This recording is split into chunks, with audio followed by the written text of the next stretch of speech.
So, I just finished watching Marty Supreme.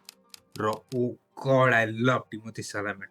See, धेरै क्वेसन्सहरू छन् कि whether Oscar is fair or not, र मैले अलमोस्ट सबै अस्कर नोमिनेटेड मुभीहरू हेरिसकेको छु यो सालको, र Marty Supreme is the best movie of last year for me, र मेरो लागि अस्कर यसैले नै जित्नुपर्छ।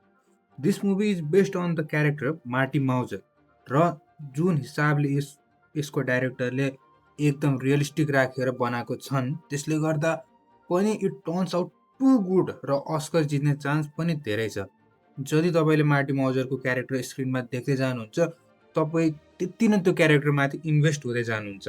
दिस मुभी सोज यु कि लाइफमा opportunity success they don't come to your way easily.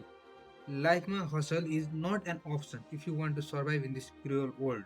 र तपाईँलाई यो मुभीले यति धेरै इमोसन यति धेरैचोटि फिल गराउँछ कि you cannot feel bored, you will get angry at the characters decision.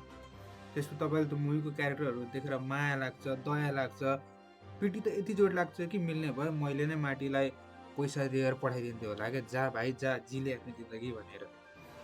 र तपाईँले यो मुभी हेर्नु भएको छैन भने प्लिज चेक इट आउट होइन। It is one of the most well written and well executed movie to ever come out of the Hollywood. सबै कास्टहरूको पर्फर्मेन्स एकदम राम्रो छ, खास गरी हाम्रो मार्टी माउजर प्ले गर्ने हाम्रो टिमोथी चालामेट र अर्को रेचल प्ले गर्ने एक्ट्रेसको नाम मलाई थाहा भएन, तर उहाँको पर्फर्मेन्स पनि एकदम दामी थियो होइन। र यो मुभीको डिरेक्टर जोस साफ्ती, उहाँले पनि एकदम राम्रो काम गर्नुभएको छ। It is very well directed. र आजको लागि यति नै। र तपाईँलाई यदि अरू मुभी सिरिजहरूको रेकमेन्डेसन रिभ्यू चाहिन्छ भने, एनिमीहरूको रिभ्यू चाहिन्छ भने please subscribe to me. Thank you.